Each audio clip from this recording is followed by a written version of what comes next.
All right, first I want to go over what we went over in class with our split primaries. There is a warm red and a cool red. A warm red is going to be like cadmium lake red, red pale hue, red deep hue.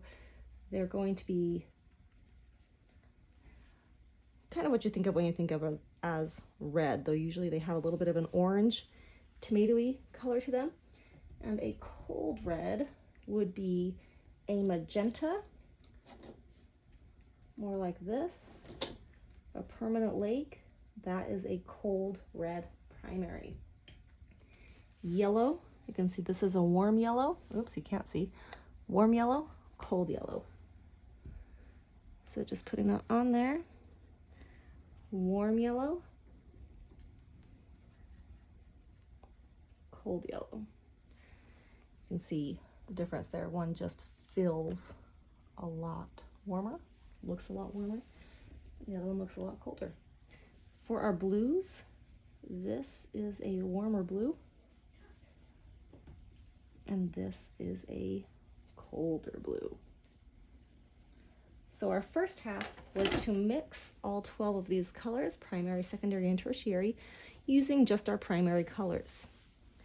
Our second task was to adjust the value of those by using a thirsty brush to pull pigment from the paper, which makes it lighter in value, and by adding a second layer of paint, which is called a glaze, and makes it have a darker value. The third thing we went over was complements.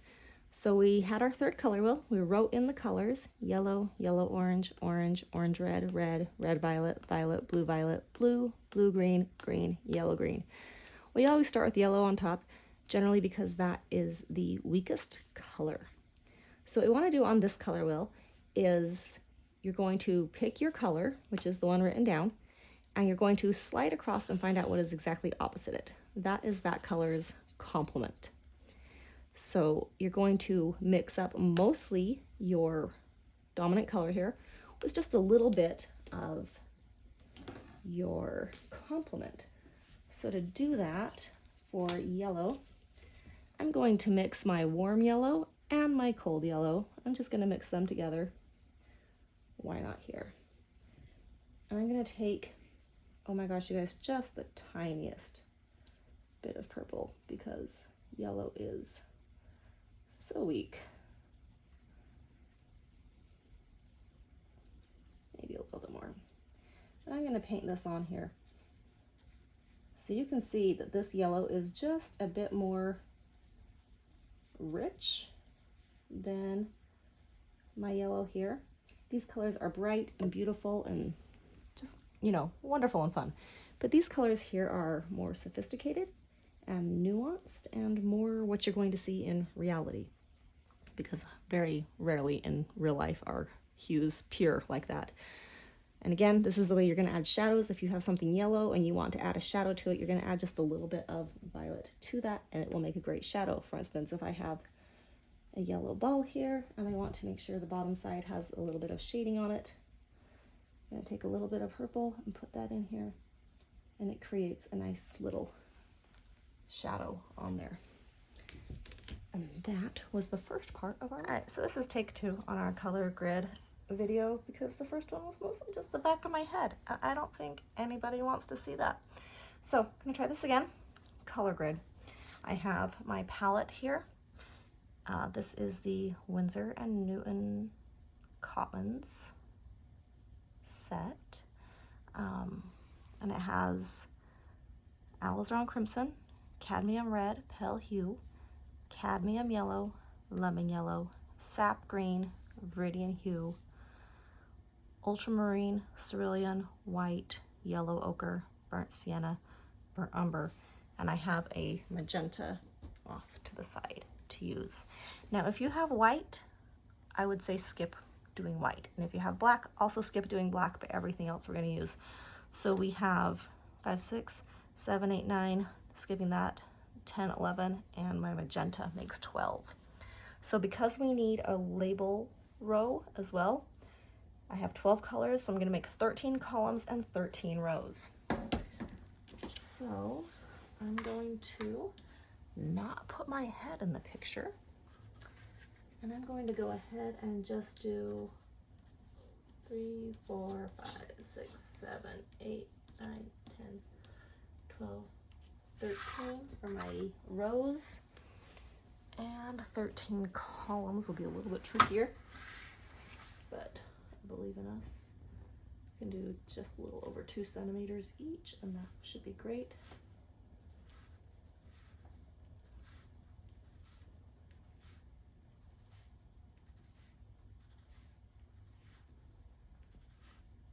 Let's see, 1, 2, 3, 4, 5, 12, 13. Perfect. So we have 13 rows and 13 columns because I have 12 colors and I need 1 for each of my colors plus 1. For this next part, I'm going to speed it up. So I won't talk.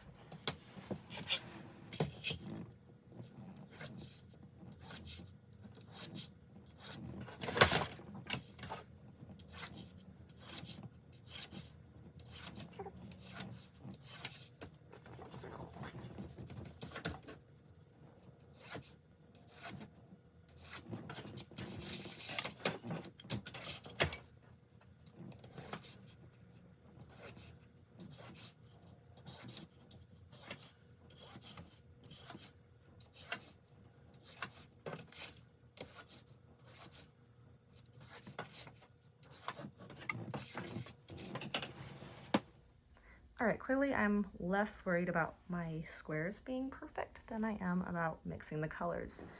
The next thing you're gonna do is label each of your colors in each column and row. Now, if you have this and you pull them out, and mine is so old that I don't know if I can pull any of them out at this stage. I know I can pull this one out. Oh, maybe this one? There we go. Oh, come on. All right. If you have these on the side, it will tell you what that name is. If you have the tubes, it should be printed on the tube. Makes it even easier. But you are going to write down the name of each of your colors in both the column heading and the row heading. I'm just going to use initials to abbreviate. So I don't want my back of my head in this one, so I'm sitting way back. So the first one was alizarin crimson, so I'm going to put an A, C here and here. Next was cadmium red, so I'm going to put cadmium red, cadmium red. Next was cadmium yellow, cadmium yellow, lemon yellow, lemon yellow, sap green, viridian hue, viridian hue, cerulean blue, cerulean blue, ultramarine, ultramarine, yellow ochre, yellow ochre, burnt sienna, burnt sienna, burnt umber, burnt umber, and magenta, magenta. So you can see this row right here, where we have our diagonal line coming out from that X. These are all going to be where a color meets itself. So yellow ochre with yellow ochre here, cerulean blue with cerulean blue is going to meet there.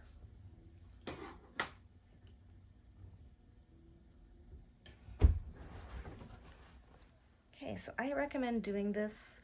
You're going to go pretty slow because it's going to take a while to mix each thing, and that will give you time also to make sure that it is dry before you move on to the square next to it, because otherwise it will leak, right? It'll spread and kind of contaminate your colors. So I'm going to just use this plate.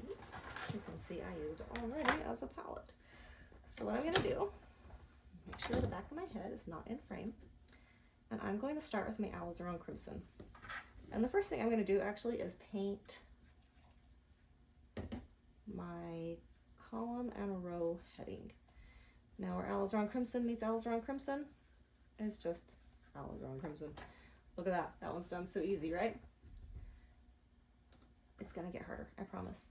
So now I'm going to mix alizarin crimson with every other color coming down the row. Or sorry, down the column. So I want mostly alizarin crimson and just a little bit of cadmium red pale hue. Because the alizarin crimson is on top, I want that to be the dominant color. So I've taken just a little bit of the cadmium red and added it to my crimson. And you can see how much that actually changes the color right away. On the flip side of that, right here, cadmium red is on top and alizarin crimson is on the side. So to mix that, I would have a lot of the cadmium red, and I'll just go ahead and paint that in, and just a little bit of the alizarin crimson. And I'm going to get an entirely different color here, right? And here's straight alizarin, or straight cadmium red right there. So next I'm going to cadmium yellow, or no, I'm going down my alizarin crimson row. Don't listen to me. Well, sometimes listen to me, but not all the time. So I want a lot of cadmium red. I want just a little bit of cadmium yellow. Boop. Not a whole lot. It creates this new color here. And if I'm just going to keep going down this row, cadmium red with just a tiny bit of lemon yellow.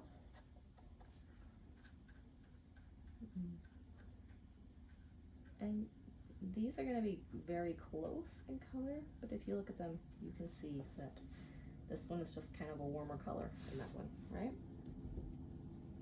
Alizarin crimson, a lot of it, because that's the dominant color, so it's going to get most of it. And this one with just a little bit is going to be my sap green, so I'm going to add just a little bit of sap green to that. And this color, nice and muted and dusty, and I kind of love it. Alizarin crimson with my viridian hue. Ooh, I need more. I got way too much of the viridian hue in there.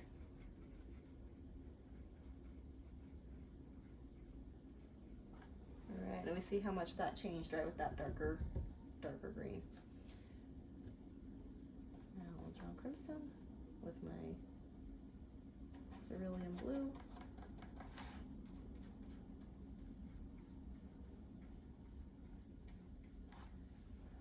I'm hoping this is making sense as I go down, that I'm mixing this as my first color, and I'm mixing it with every color on my palette, making sure as I go down this column that this is the dominant color every time. As I move to this column, it's going to be my cadmium red pale hue, and I'm going to make sure that's the dominant color in every one of these mixes. My cadmium yellow, I'm going to make sure that's the dominant color in all of these mixes. I'm just going to show one that is a little more obvious with my, okay, if I'm going to mix my sap green, here's my sap green.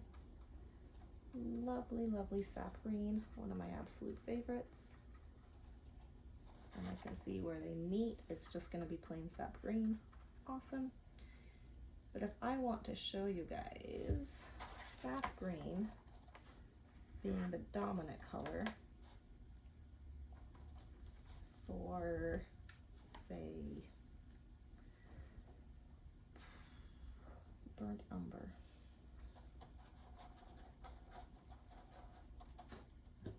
I have a little bit of dark burnt umber, but my sap green is the dominant color in here, right? So sap green mixed with burnt umber, or my sap green is dominant, is going to look like this. But the same mix of colors where my burnt umber is dominant and mixes with sap green, I can totally do that. That's right here. It's going to be heavy on the burnt umber. Show you guys my makeshift palette again. Heavy on the burnt umber. It's just a little bit of sap green in there. Burnt umber, sap green. Okay. These are two entirely different colors, obviously. They have the same colors in them, burnt umber and sap green, but on this one, burnt umber, because it's on top, is the dominant color. And on this one, sap green is the dominant color because sap green is on top. As you go along, here is my completed one, and I'll include a photograph of this as well. As you go along, you are going to mix alizarin with every color going down, making sure alizarin is dominant. Mix cadmium red with every color on your palette, making sure cadmium red is dominant this time. Obviously, if you have different colors than I do, you're doing whatever colors are on your palette, because this is an exploration for your palette and the colors you have on there, not the colors I have on mine. That doesn't help you when you're at home painting to know what colors I have on mine. So you should be doing what colors you have and are going to be using on your palette. I have 12 colors, and 12 colors, which means I have on here now 144 colors that I've come up with. I wouldn't recommend doing more than 15, because 15 times 15 is, I don't remember, but it's a lot. So don't do more than 15. That would be 16 rows, 16 columns, because of course we need our labels, right?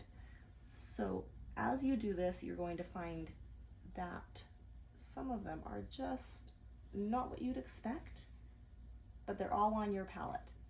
And as you learn how to mix them, you can go back with these later and look at them and be like, well, I need something that is kind of in this dark, but I don't want it to look too green. And then you can figure out, okay, well, I might want to use my burnt sienna mixed with sap green, and that's going to give me the color I want. And I'm going to offset it by mixing yellow ochre with cerulean blue, and they're going to look perfect together for what I want. This is like a recipe book for you to reference later.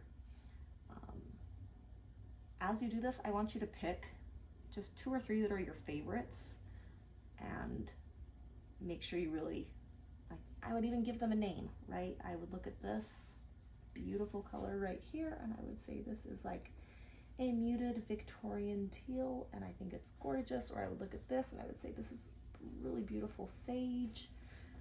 I just want you guys to explore your palette, find out what you're capable of with the palette that you own, and learn how to mix kind of your favorite colors. One thing that we actually do in one of my classes is I give kids their primary colors, their warm and cold primary colors, and I have them mix the color that best describes them and kind of come up with the recipe for it. So if I were doing that, my color would be kind of right here, I think. Cadmium red pale hue with cadmium yellow hue, and I would make sure that I know I have probably like 3 parts cadmium red to 1 part cadmium yellow. And again, I'm just hoping you guys will have fun, watch a documentary, watch a murder mystery. While you do this, it's going to take a long time because you really need to let things dry so they don't run into each other. Trying to think if there's anything I said in the first video, where it's mostly just the back of my head, that I haven't said yet. When you're doing your labels underneath here, I would do them much lighter than I did. I wanted them to really show up on the camera. I would do them much lighter because, of course, once these are dry, are any of these dry? Oh, these ones are dry. Once they're dry, you cannot erase them. Right, they're protected under a layer of paint. So if you want to make this pretty, I would make sure that when you're doing this, you're actually doing it feather light, kind of more like that, or even lighter. This is a really soft pencil, so it's hard to keep it light. But I would keep it light enough that you can't see it, and then you can write on there. So it's a little more legible if you'd like. And that is our homework. If you bring this completed, and all of your options on there, I will give you candy.